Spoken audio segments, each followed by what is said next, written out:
sobre las falencias en los métodos constructivos ante sismos. Primeramente, o sea, para ubicarnos un poco, el tema de los sismos, bueno, son fenómenos naturales que se dan por una sacudida brusca, muchas de las veces, o sea, es una liberación de energía que está acumulada en las capas tectónicas y esto lo que se produce, ese rompimiento, se va expandiendo en ondas. Entonces, ese es el movimiento que nosotros sentimos en la superficie. Como digo, esto es un tema geológico.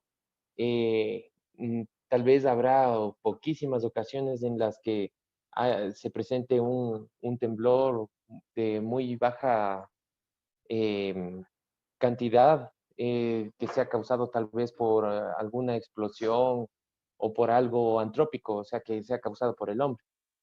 Entonces, generalmente los más grandes, los más fuertes son justamente que se dan en las fallas geológicas. Aquí yo he sacado pues unas imágenes de lo que es la zonificación sísmica. Como ustedes ven, la parte roja generalmente está hacia el océano. Entonces, justamente son esos los puntos en donde hay una subducción de las placas tectónicas y es por eso que son los sitios donde se presentan los temblores o los terremotos mucho más fuertes. En este caso, por ejemplo, acá en el Ecuador fue en el 2016 en la zona de Manabí y Esmeraldas, que es todo el perfil costanero centro-norte, digamos, y pues entendería que, y mejor dicho, en Chile también justamente se ve todas las zonas rojas, que es donde se ha dado los temblores más fuertes. Igual en Perú se puede notar pues ahí que el perfil costanero va a sufrir igual. Entonces estas situaciones se dan por el tema geológico, pero también hay que tomar en cuenta de que estamos siendo cruzados eh, de norte a sur por la cordillera de los Andes. Entonces, justamente estas elevaciones y, digamos, bloques de roca son los que también muchas de las veces dan cierto soporte, que no es del soporte que tienen en el perfil costanero. Entonces también hay que tomarlo en cuenta esto porque si bien es cierto, o sea, puede haber un terremoto, por ejemplo, en la zona centro de Ecuador, como ustedes están viendo ahí, es algo que no se da mucho, por eso está verde y después viene a hacerse amarillo y luego naranja. Entonces en esa zona verde es justamente la parte de la cordillera y pues no es que haya mucha expansión de las ondas de choque de un terremoto, porque tenemos una superficie rocosa bastante fuerte. En cambio, en la parte del perfil costanero, ustedes saben, hay más cantidad de sedimentos o de rocas que ya han venido deformándose y pues el terreno es malo, digámoslo en otras palabras. Entonces, como les dije al inicio, o sea, este problema no es solamente de un país, sino es el primero a nivel mundial y pues centrándonos en la parte de Sudamérica, el que menos problemas tendría es Brasil en su zona plana, digamos, pero de ahí en más, o sea, sí vamos a tener igual eh, problemitas así con la parte de los temblores, terremotos y pues lo que como técnicos se debería hacer es irnos acoplando a todas las normativas que se van estudiando día a día, ¿no? Por ejemplo, acá en el Ecuador hay la norma ecuatoriana de la construcción, en la que justamente es de donde yo saqué este tema de la zonificación. Y ahí lo que nos da, o sea, es un rango de, de fuerza, digamos, que puede tener un sismo y de tal forma que nosotros en el diseño estructural se pueda considerar esto y así, o sea, tener estructuras que reaccionen de buena manera ante un sismo. Pero esto tampoco quiere decir que una estructura va a perdurar, no sé, 100 años y sobre todo si se dan eventos tan fuertes como el que fue acá en Manabí en el 2016. que me parece que fue un terremoto de 7, 8, casi llegando a 8 en la escala de Richter.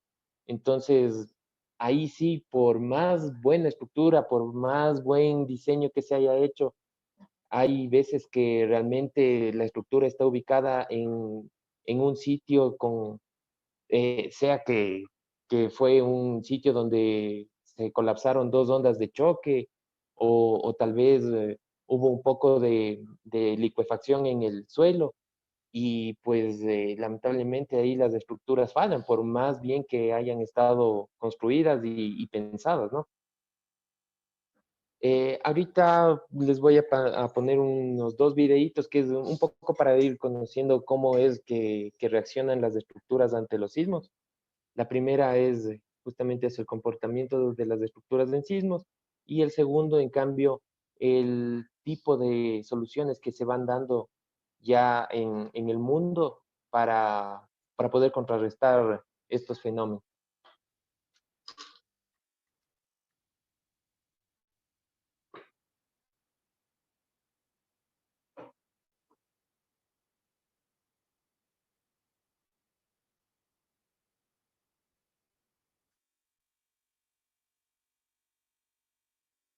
Ya, como se ve en el video, esto es un péndulo que es cómo reaccionan los edificios en los terremotos. Entonces, generalmente, mientras más altos son los edificios, este efecto de péndulo es mucho más grave, mucho más fuerte, porque siempre nosotros tenemos anclado el edificio a la superficie de la tierra, pero en la parte alta es donde se van acumulando, sea los departamentos, hay una masa mayor, entonces va reaccionando el edificio como se está moviendo ahorita y dependiendo de en dónde se ubique la mayor masa del edificio, va a reaccionar de diferente manera.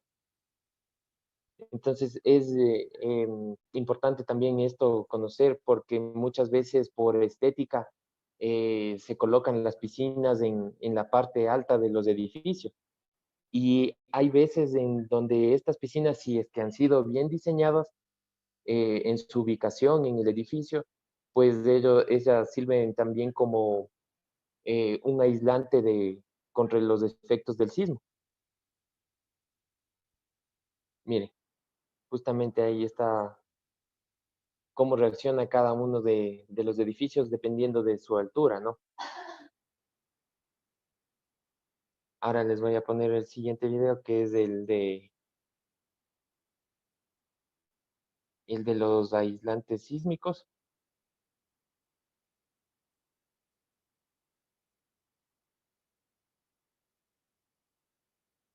ya que estas son las soluciones que ya se van dando día a día, ¿no?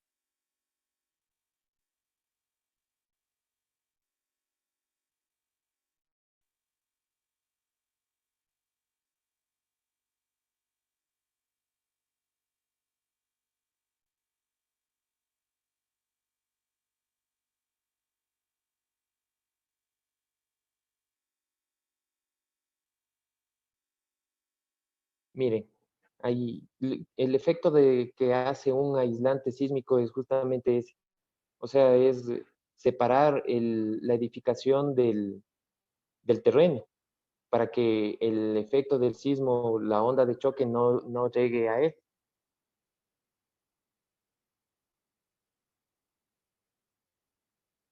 Y en el otro caso, en cambio, es soportar la onda de choque del sismo. Miren cómo va a ser ahí.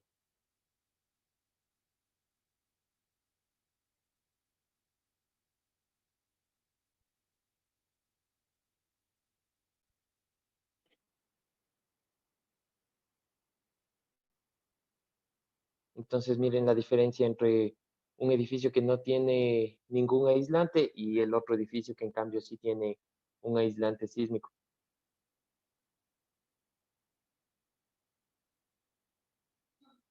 Ya, como hemos visto, o sea, y como ya se mencionó antes, Ahorita esta es una pequeña presentación nada más, o sea, para ponernos algo de contexto.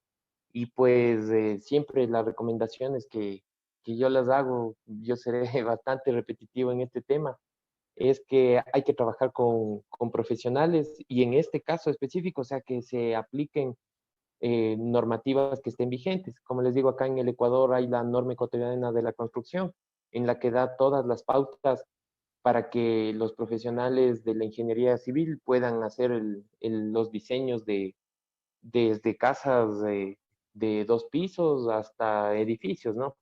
Y por supuesto, en el tema de edificaciones ya entrarán otro tipo de normas, normas tal vez de extranjeras que son un poquito más restrictivas y pues eso nos sirve también para tener un cierto grado de garantía.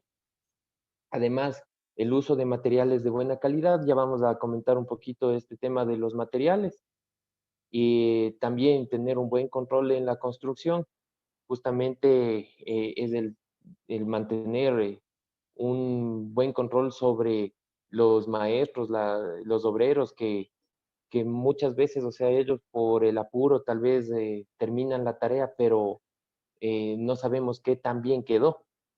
Entonces sí hay que tener a alguien que mantenga este control. Y otra cosa que es lo que se ha estado viendo últimamente, por lo menos, bueno, yo en un departamento que tengo, el edificio decidió contratar un seguro que acepta fenómenos naturales, o sea, sí nos cubre contra fenómenos naturales. El departamento ese está acá en Quito y pues este seguro lo que nos cubre es por terremotos y por erupciones volcánicas. Entonces sí es algo bueno que se va viendo ahora que las aseguradoras ya están poniéndose también como que a tono con lo que va pasando y sobre todo, o sea, es el negocio pues de ellos que lo tienen, porque aquí y creo que en todo el mundo nadie sabe cuándo van a pasar las cosas, pero estamos siempre viviendo acá entre volcanes, entre terremotos, entonces es algo que al menos desde mi parte, yo veo que debe ser incluso, no sé, o sea, ya puesto por ley para que la gente también pueda tener tranquilidad de sus bienes. Con eso les agradezco mucho en el tema este de la presentación. Y pues ahorita sí quisiera abrir un poco el tema de la tertulia, mejor si es que hay preguntas y alguna cosa, y mejor vamos así conversando sobre estos temas.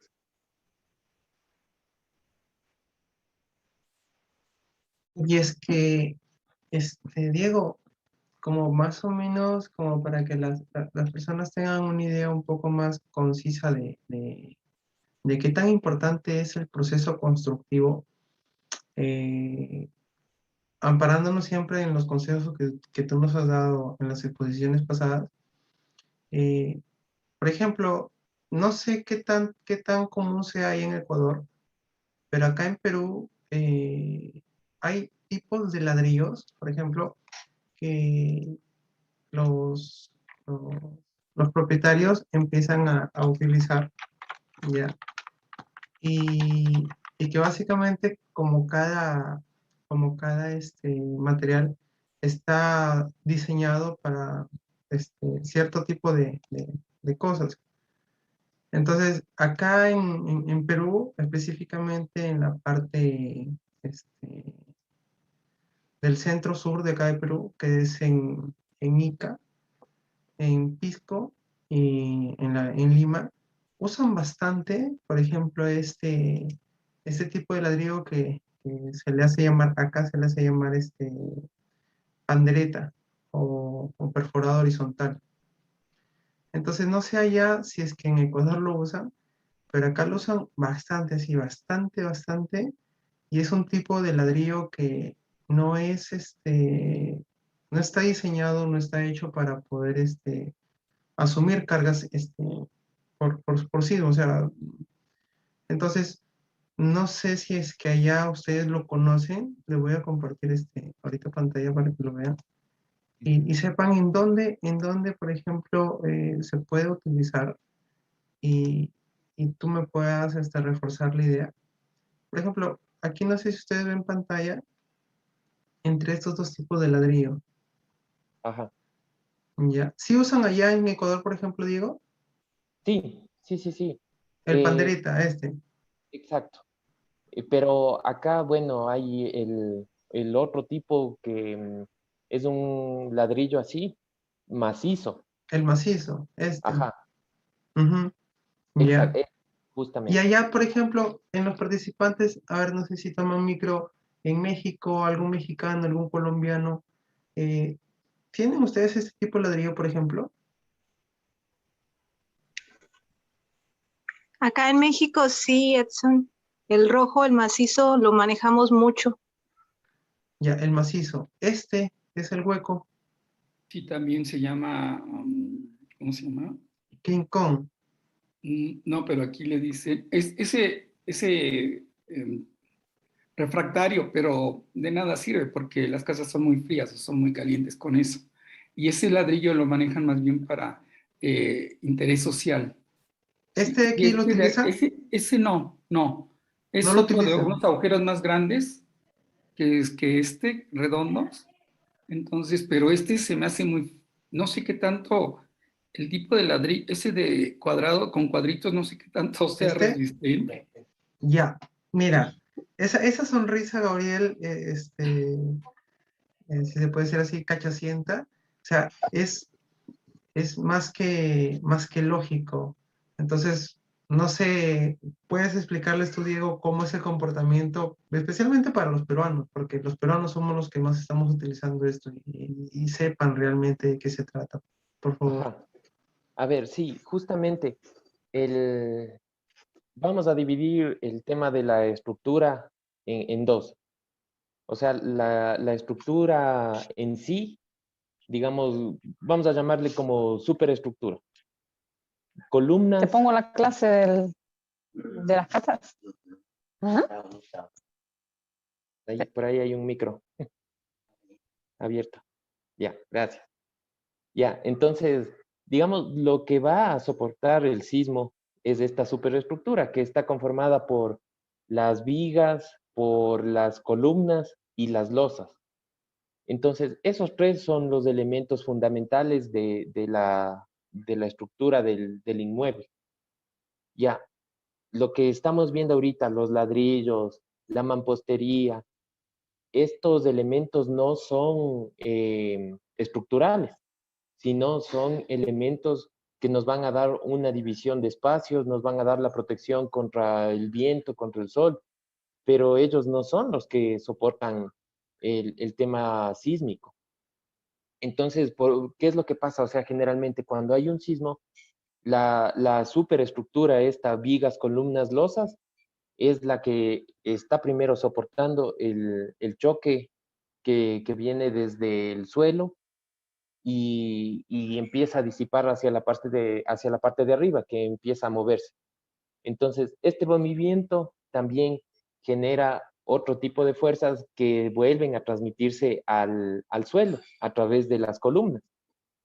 Ya, entonces, entre el movimiento este que viene del suelo por el sismo y el tema interno, digamos, de la casa, el movimiento que se va dando para contrarrestar la onda de choque, ahí lo que nos estorba o lo que tiene otro tipo de movimiento son justamente los tabiques o la mampostería. Entonces, nosotros generalmente en un terremoto lo primerito que se va a romper son la mampostería y nosotros vemos las paredes frisadas, vemos que se caen las paredes mismo, paredes internas igual se van al suelo, pero sí, justamente, o sea, esto está pensado así, o sea, son elementos que no tienen que soportar el choque sísmico, sino que es como decir en el carro, o sea, es la parte plástica, es la parte que cuando nos chocamos, eso se va a hacer pedazos, pero no deja que se dañe el motor, ya. Entonces, justamente, o sea, todos los problemas que tenemos, yo creo que ahorita sí, viendo a nivel de Sudamérica y la parte de México también, es porque la gente piensa que una edificación hecha completamente de ladrillos es la que más le va a resistir a un sismo. Y no es así, o sea, es todo lo contrario, porque mientras más ladrillos le ponemos, y sobre todo acá que le ponemos los ladrillos que no tienen ni siquiera un hueco, sino son macizos, complejos, eso no le va a permitir a toda la superestructura moverse. Entonces es ahí cuando las casas, o sea, empiezan a fallar, o se caen las paredes, y ustedes verán también hay alto porcentaje de muertes que se dan en los sismos, es justamente porque les caen las paredes a la gente. Entonces, o sea, yo la verdad, o sea, tengo un pensamiento de que sí, hay que ir avanzando en el tema estructural, en el tema de construcción, y cambiando ya ese pensamiento de que si mi casa se le ve más maciza es la que más me va a aguantar. Entonces, o sea, yo la verdad lo que se plantea así a la gente es que sí, en la parte exterior poner los ladrillos, y si son los ladrillos huecos, pues mucho mejor.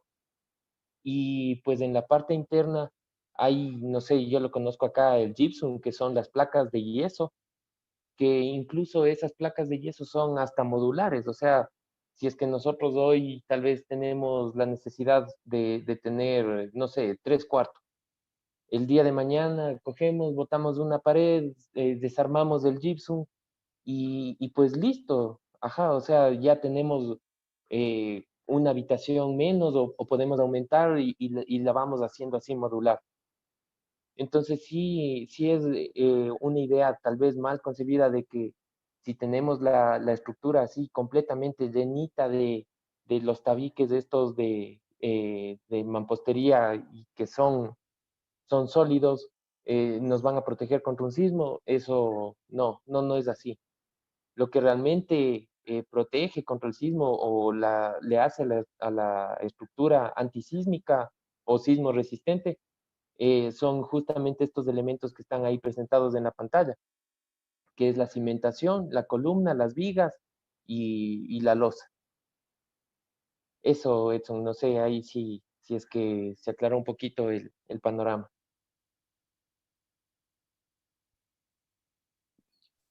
Aquí decía, hay muros de carga. ¿El muro de carga ayuda también o no? Porque hay veces Sí, que llegamos así a casas nuevas y muchas de las casas en Latinoamérica no tienen planos, ¿no? La verdad, así es. ¿sí? O sea, porque se construyó un cuarto con otro cuarto con otro cuarto y fue creciendo la familia y aumentando los cuartos, ¿no? Entonces, eh, ahí tienen otro muros de soporte o muros de, no sé qué leí ahorita, a lo que está sacando eso. Pero esos muros, ¿cómo se pueden identificar si no tienes planos? Y luego uno Ya, quiere quitarle, hacerle arcos y demás, y resulta que no se puede, ¿no? ajá. Sí, a ver, bueno, primeramente un muro de carga es un elemento que tiene que estar armado, o sea, es un elemento de hormigón con hierro. Entonces, ajá, para también poder identificar así como que a simple vista un muro de carga, es estos elementos se pone cuando no se quiere colocar columnas. Entonces, por ejemplo, yo los he visto tal vez en sitios que quieren tener una sala enorme y no quieren la columna intermedia. Entonces hacen 2 muros de carga perimetral y con eso se resuelve. Pero generalmente, o sea, nosotros tenemos las paredes, no sé, estamos manejando de 20 centímetros de espesor. Un muro de carga va a ser mucho más grueso. Tal vez estará sobre los 25, 30 centímetros. Entonces ahí uno se puede dar cuenta también, eh, porque tenemos un espesor de pared y luego se va a hacer un poquito más ancho. Entonces ya sabemos que ahí puede haber un muro de carga. Ujú. Este, agregándole ahí a la respuesta de Diego, Gabriel, eh, lo recomendable en ese momento es que puedas contar, como dice Diego, siempre con un profesional en que te pueda hacer los planos nuevamente. Entonces, haciendo los planos es que puedas tú estimar cómo es el sistema estructural, cuáles son los elementos, los muros portantes, los muros no portantes, y para que puedas de una u otra forma reforzarlo. Entonces, Diego, por ejemplo, habla de su reglamento, de su código que es de Ecuador, cosa que yo no voy a tomar su reglamento, su código de Diego para yo diseñar acá en Perú y viceversa, ¿no? O sea, cada país tiene su propio reglamento para poder hacer un diseño por sismo, porque no es lo mismo los sismos que han pasado en Ecuador con los que pasan en Perú o con los que pasan en México, por ejemplo. Y las características del suelo tampoco no son las mismas. Entonces, como dijo Diego, un suelo conformado por rocas, o sea, va a ser muchísimo más, va a ser mucho más efectivo su reacción cuando nosotros tenemos una casa cimentada, un edificio sobre roca, que cimentarlo sobre arena, que cimentarlo sobre arcilla. Entonces, cada país, cada zona tiene su propio su propia reglamentación, sus propios parámetros para poder hacer un diseño. Entonces, nuevamente regresando al tema de los muros, por ejemplo, si tú ves aquí este muro, todo este muro es solamente muro. Entonces, un muro conformado por ladrillos no cumple la función específica para poder darle rigidez y darle consistencia a una edificación. ¿Qué es lo que necesita? Necesita columnas a leguas o a ojo de buen cubero, como se dice. Entonces, en su momento, el reglamento para esa casa seguro no le pidieron. Te hablo años y años. ¿Por qué? Porque cada sismo, cada temblor, cada terremoto, siempre te va a tener a dar nuevas enseñanzas sobre tus edificaciones. Entonces, antes seguro no le pidieron, ahora en la reglamentación nueva ya te piden. Antes te pedía aislar, en este caso, por ejemplo, aquí en los vanos, para no tener este tipo de, de falla en los muros. Entonces, uno diseña ahorita con la norma actual, pero esa norma siempre va a ir cambiando. Entonces, así como va cambiando, las casas ya no cambian. Entonces, tú cuando encuentras casas antiguas, es porque tú necesitas de una u otra forma, reforzarlas con la norma actual. Entonces, como que por ahí también eso le falta cultura a la gente, por el mismo hecho de que solamente construyen sin profesional y esto. Entonces, no sé si te ayudo ahí en la respuesta, Ale. Sí, está bien, gracias.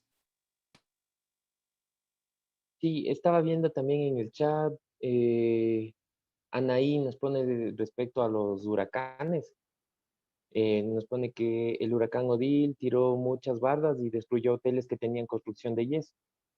Sí, justamente, o sea, lo que yo planteo es en la parte exterior del edificio, sí, colocar los bloques, de tal forma de que sí puedan soportar en el caso de que haya algún tema así como ventiscas o algo de lluvia, porque generalmente, o sea, ese tipo como es, de fenómenos naturales no se dan mucho aquí, en el país al menos no, acá en Ecuador no. Si es que ha habido alguna cosita, es algo pequeño que tal vez se volaron un par de techos de zinc, pero nada más. Ajá. Entonces, la recomendación, o sea, de la división interna con estos paneles de yeso, eso es lo que yo lo hago, no lo digo. Porque incluso en el tema de que haya algún movimiento sísmico, o sea, uno sí puede aguantar el golpe de un panel de yeso, pero que te caiga una pared completa de ladrillo, y al menos si es de ladrillo que no tiene ni huecos, chuta, eso sí es tremendo. Ahí está alguien alzando la mano. No sé qué. Sí, yo, Diego. Oye, una pregunta. Por ejemplo, acá en México sucedió un temblor muy fuerte donde se vinieron abajo varios edificios y algunos quedaron dañados. El gobierno dio aportaciones para ser reparados. Sin embargo, yo conozco a gente que estuvo en esas reparaciones y realmente me dice que no quedaron bien reestructurados. ¿Cómo yo, si quiero comprar un departamento, puedo pues verificar que no haya sido, digamos, o que no esté tocado, no esté dañado? Porque muchos sí fueron así como que, así como están en las imágenes, así quedaron. Entonces nada más le pusieron mampostería y los retocaron y ya estuvo. Pero yo como comprador, ¿cómo puedo verificar o darme cuenta de ese tipo de cosas? A ver, sí, acá también pasó algo similar, o sea, con los edificios que se quedaron en pie, pero que la mampostería sí se cayó. Entonces se quedaron así, completamente, solamente en columnas, vigas y los. Ya, entonces primero se hizo la evaluación de estos elementos, porque si bien es cierto, o sea, pueden estar un poquito descascarados en lo que son las columnas o tener fisuras que tal vez sean pequeñitas, en ese caso, pues la estructura puede continuar. Pero cuando hay fallas ya que tenemos las grietas, que estamos hablando tal vez de 1 centímetro así, eh, tal vez se logra ver ya la varilla. Entonces, en esos casos ya el edificio no, es mejor, o sea, ya que no se utilice, porque incluso cuando fue esto del terremoto, yo estuve en un par de edificaciones que estaban todavía utilizando, o sea, eran unos centros de salud y la gente iba ahí y todo, y había columnas que estaban ya falladas, o sea, estaba la varilla así por fuera de la columna, pero la gente estaba ahí y el edificio seguía en pie. Entonces, claro, o sea, va a aguantar, va a estar por un tiempo, pero eventualmente, o sea, o se cae o hay que botarlo. Entonces, sí es bastante difícil también poder reconocer cuándo se ha hecho un buen arreglo de un edificio o cuando no tuvo ninguna falla, porque generalmente, por ejemplo, si se dan fallas así, pequeñas grietas, eso se le tapa con el cemento y la arena y ya, o sea, te va a quedar ahí. Y sí, realmente es bastante complicado, o sea, no te podría dar una respuesta así certera de conocer algún método que nosotros podamos decir, sí, este edificio ya falló y se ha cogido por ahí nomás algo de fallas, pero es peligroso. O sea, tal vez lo que podría verse es en las columnas que mantengan eh, su eje horizontal y que no tengan así pandeos, que es cuando es algo así. Ajá. Entonces es la única manera que tal vez se puede ver algo así muy rápido, porque de ahí, o sea, se podrían hacer estudios a profundidad, pero, o sea, creo que no sería factible para tal vez alguien que va a comprar un departamento o un par de departamentos, o sea, gastarse tanto en verificar todo eso. Ajá, o sea, si en el caso fuera tal vez comprar el edificio completo, ahí sí sería bueno, o sea, hacer por lo menos un par de estudios que son tal vez sacar núcleos de los elementos estructurales, o sea, se coge con una broca y se saca todo el macizo ahí de hormigón y eso se le hace pruebas. Entonces ahí se puede comprobar si es que ya ha tenido alguna falla y cómo estará a futuro el edificio. Eso sería, Rule. Ok, gracias. Porque Ajá, te comento, por ejemplo, yo donde estoy viviendo, bueno, 2 sismos antes, el edificio se inclinó como 2 centímetros o 1,5 centímetros. O sea, somos 40 departamentos completos, o sea, todos amarrados, y está ladeado, o sea, son como 10 edificios juntos y están ladeados entre medio centímetro a 1,5 centímetros, pero todos, ¿no? O sea, es en general. Ajá. Entonces, Mira, en ese caso, o sea, yo le veo mejor que fue, o sea, algo como que se hizo así, pero se ladearon todos. Ajá. Entonces, lo complicado es cuando el un lado se queda fijo y solo se baja el otro, porque ahí te genera un corte como que a la mitad. Pero en este caso, o sea, mantenemos toda la estructura bien, sino que se movió.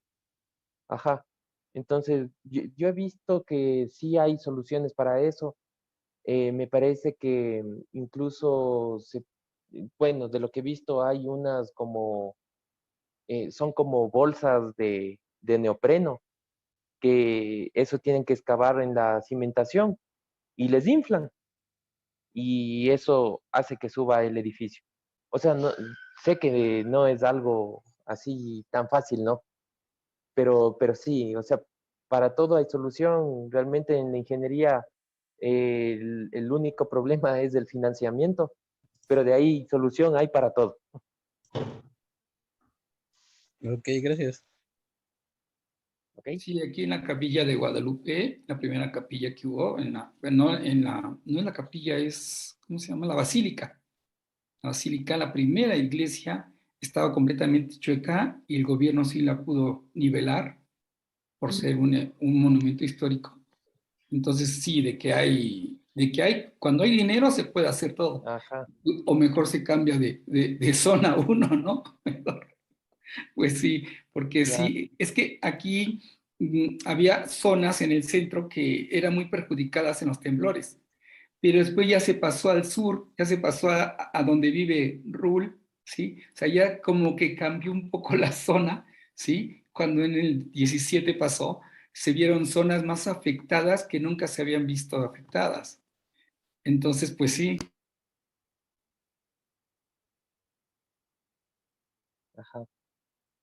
Sí, justamente, o sea, es tema de dinero.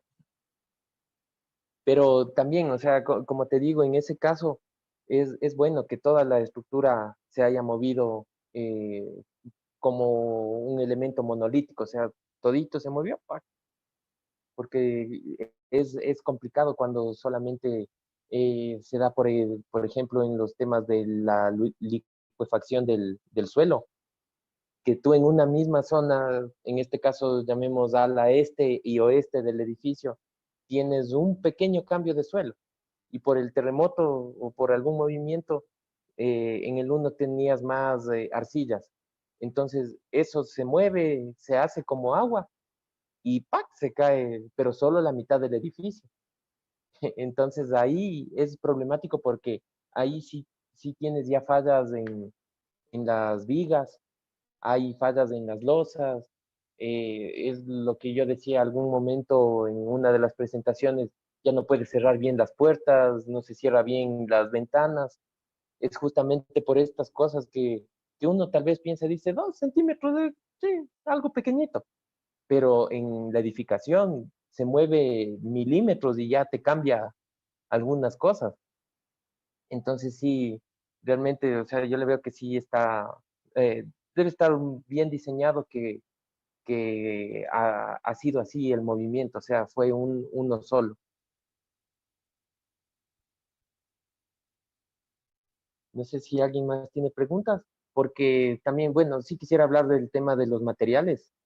Sobre todo, como digo, o sea, aquí en Ecuador por lo menos uno ve una casa y si no es una casa de hormigón, si no es una casa que tiene los tabiques de ladrillo por todo lado, no vale la casa. Entonces, hay que ir cambiando ese pensamiento, porque como digo, hay muchos otros materiales que en el terremoto mismo de Manabí se pudieron haber utilizado. Justamente tenemos un amigo aquí con mi esposa que él se hizo un edificio, él hizo un hotel, era de 2 pisos, 2 o 3 pisos, Y pues cuando se dio este tema del terremoto, el edificio se fue abajo. Entonces yo decía, o sea, en el análisis que hacía, era primero tal vez contratar a un maestro por ahí que lo hizo así nomás. Ya después, conversando con los dueños también, ellos me decían que no, que fue un diseño hecho con un ingeniero, la construcción también fue supervisada, incluso se había hecho un cambio de suelo. Entonces, claro, sí se me hacía raro de qué pasó, o sea, por qué justamente el edificio de él, que estuvo bien diseñado, estuvo bien construido, se cayó. Y fue tal vez uno de los pocos que se cayeron allá.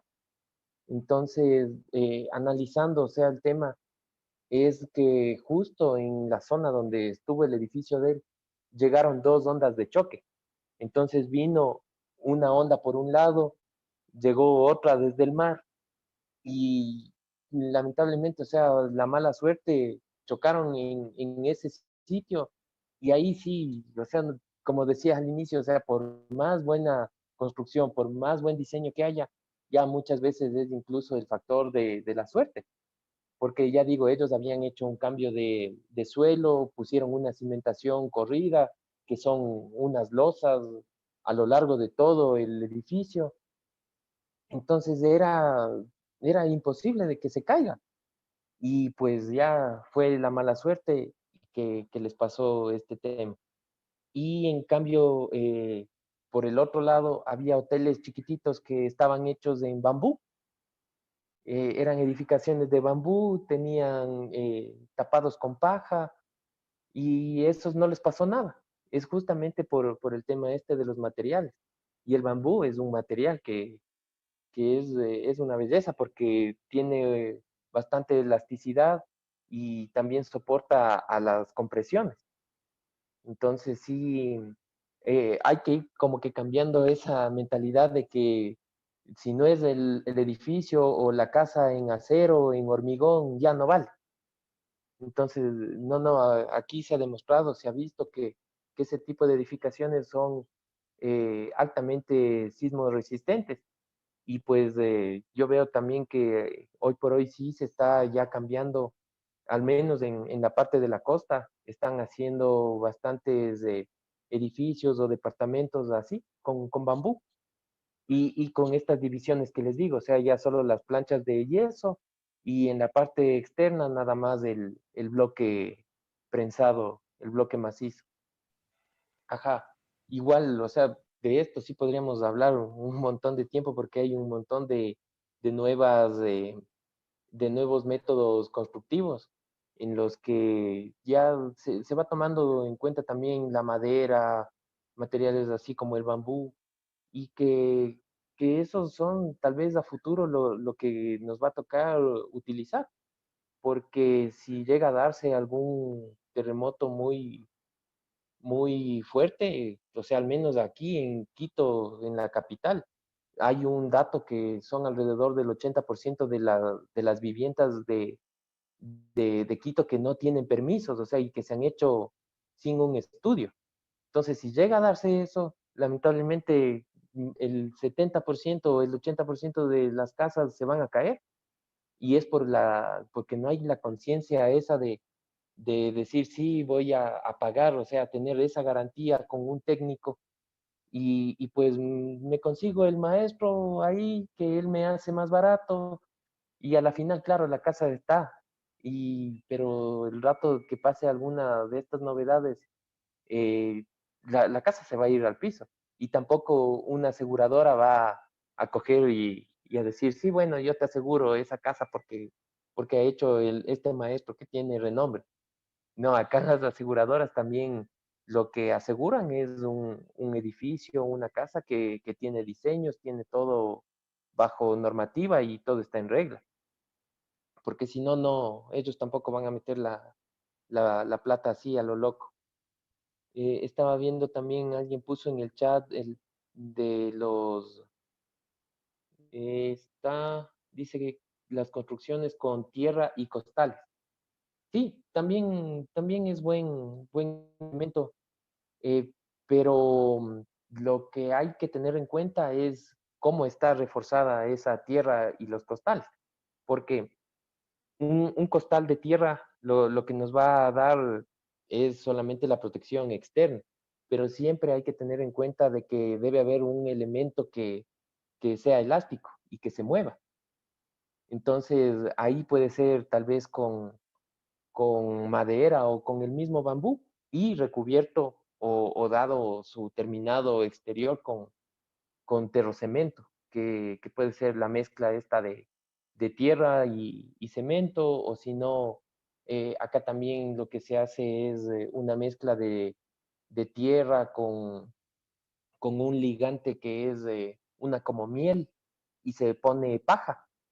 Entonces, estas fibras de la paja lo que hacen es el efecto de la varilla en las columnas o en las vigas. Entonces, estas fibritas, por más chiquititas que sean, van a estar repartidas a lo largo y ancho de todo el elemento y esas son las que van a moverse, aunque sea así poquitito. Y eso es lo que llega también a contrarrestar el tema de los sismos. Ahí lo que pasa es que no se llega a romper la pared esta de tierra, sino que aguanta. O sea, se va moviendo conforme se mueve el sismo y pues llega a ni siquiera cuartearse, diría yo, sino que se mantiene. Creo que había algo más, una pregunta o una observación. Dice, ¿las paredes con yeso sí permiten aislar los sonidos eficientemente?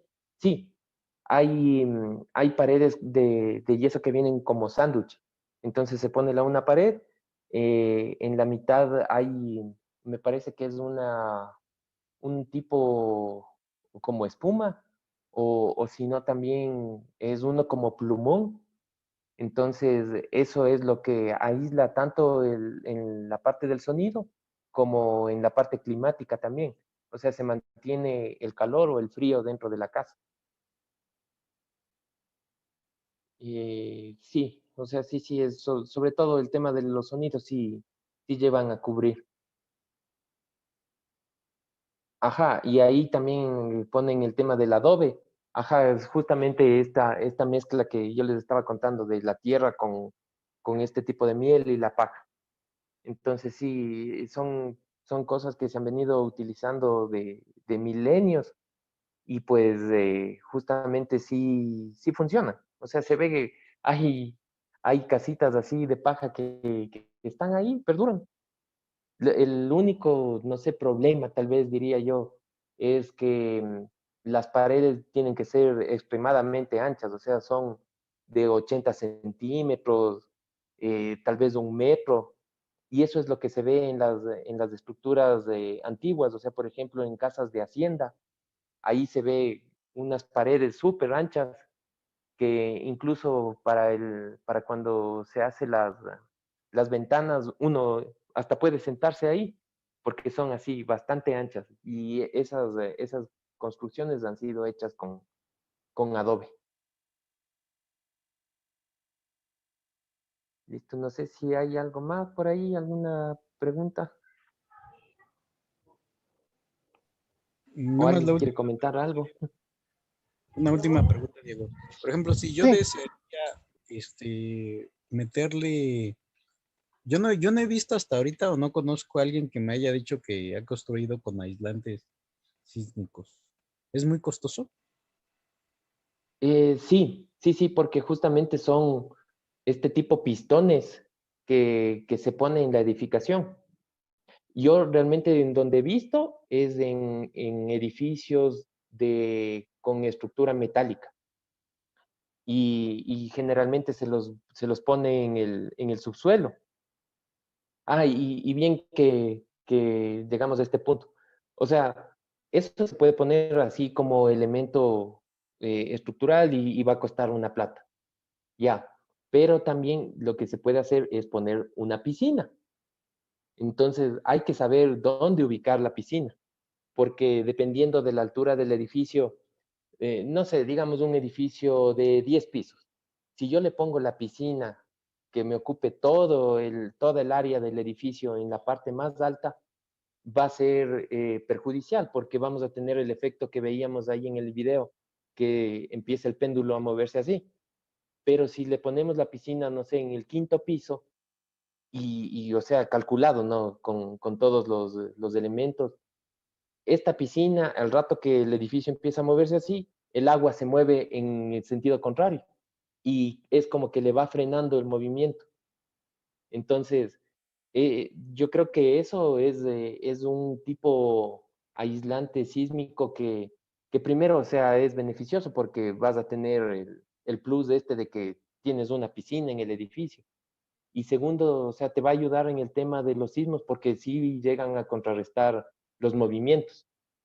Entonces, le frenan, pero sí hay que saber también con quién se hace. Ok, gracias. Ajá. Y también, sí, justo eso, las cisternas, de igual forma, o sea, hay muchas veces que yo he visto edificios que son mixtos, o sea, tienen la cisterna en el subsuelo 3, digamos, en la parte más baja, y solamente llegan a tener unos tanques como de carga en la parte alta, pero la cisterna, lo más grande, siempre está en la parte de abajo. Ajá.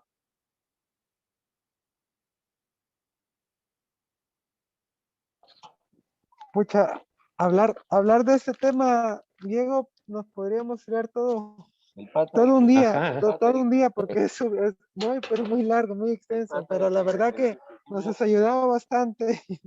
No sé si habrán más consultas por parte de los participantes, o si no, ya vamos cerrando.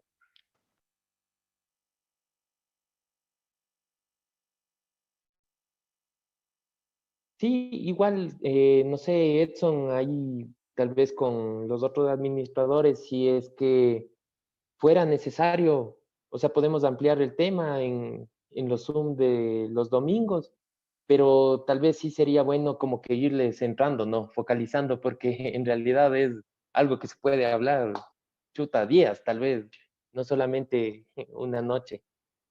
Entonces, Ya te si es grabamos, Diego, necesario. ya te grabamos, así que ya no te puedes echar para atrás. Ya te escuchamos, todos de testigos. Sí, sí, no, y con gusto siempre. Ah, sí, son cosas muy, pero muy básicas, pero que son recontra importantes y las podemos ir dividiendo por parte uno, parte 2, parte 3, no sé, y como para que los ¿Sabes qué? participantes puedan tener nociones más, criterios básicamente, ¿no?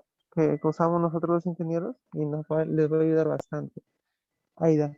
Oye, cosas básicas que que te hacen cometer grandes errores, ¿no? O sea, uno dice, pero es lo básico, pero no es, o sea, no es tan básico, simplemente es lo que tienes que tener en cuenta sí o sí, ¿no? Es increíble. Claro, por ejemplo, o sea, en ese tema, todos sabemos que una construcción, digamos, para hacer el hormigón, necesitamos cemento, agua, el agregado, el ripio y arena, ¿no es cierto? Ya. Entonces, ¿qué pasó en muchos de los edificios que se cayeron acá en Manabí en el terremoto? Es que la gente empezó a construir con arena de mar. Entonces, claro, uno dice, es arena. Entonces aquí me ponen arena, yo pongo y tranquilo. Pero el tema es que el cemento no reacciona o no se fragua cuando hay elementos orgánicos. Y nosotros sabemos que la arena de mar eso está repleto de elementos orgánicos. Entonces, esa fue una de las fallas también que tenían un montón de edificios, o sea, ni siquiera las casas chiquitas, sino edificios de 4 o 5 pisos. Hacían así, con arena de mar. Entonces, muchas veces, o sea, también será por un ahorro o tal vez porque el constructor tuvo que ganarse por ahí el tema, pero lamentablemente eso falla y ya se ha visto aquí. Y ahora, o sea, entiendo que desde que hubo el terremoto, o sea, sí se está poniendo en cuenta tener el control en los materiales de la construcción, porque muchas veces, o sea, son cositas que uno dice, sí, pero es que es arena. pero no. Ahí viene el tema este del contenido orgánico y lamentablemente, o sea, la gente pagó y se les cayó los edificios y hasta hubo bastantes muertos, ¿no? Entonces sí, son cositas que hay que considerar.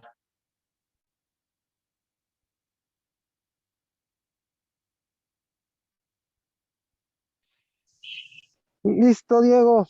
La verdad que seguimos, entonces nos vamos programando para poder en los Zoom dominicales poder ampliar el tema y nada, seguir instruyendo a la gente para que puedan ir teniendo algo más de criterio en lo que son la construcción de casas y edificios. En lo que Podrían ir tú hablando con él, Exxon, de repente una idea, ponte, él puede hacer una vez al domingo, un domingo por mes, y aparte también tener un seguimiento, parte 1, parte 2 en inmobiliario contigo, también sería bueno, ¿no? Claro, o sea, son ideas que se vienen a a la cabeza, sino solamente hay que ordenarlas y nada, seguir avanzando. Diego. ¿Sí? Diego. ¿Quién es Hola, Rocío? Diego. Nuestra Sí. Rocío. Buenas, chicos. Tengo una pregunta, Dieguito. Gracias por tu orientación. Yo en eso estoy en kinder. Esta es una pregunta muy puntual, ¿sí? Estabas hablando de las piscinas y cómo eso amortiguan los sismos. Quiero traer a colación un caso particular. Yo vivo en un edificio de 7 pisos y 10 departamentos. Y tiene una bomba de agua en el primer sótano. ¿Hay algún efecto antisísmico en ello o únicamente el efecto es con una piscina? No, cuando estamos por debajo de la superficie, ahí no hay ningún efecto. Ajá, porque el efecto este que lo haría la piscina tiene que ser sobre la superficie. Ajá, porque ahí es donde se genera el movimiento así. En cambio, en la parte de abajo, el edificio, o sea, se mueve en conjunto con todo el macizo de la tierra. Entonces, no, en la parte de abajo no va a haber ningún efecto. Pensaría que tampoco va a ser perjudicial, ¿no? O sea, porque igual ahí va a haber una onda de choque, tal vez se frene un poquito ahí en esa zona, pero no va a tener tanto efecto como tal vez tener una piscina en la parte superior. Ok, listo, Diego, gracias. Entonces me mudaré a otro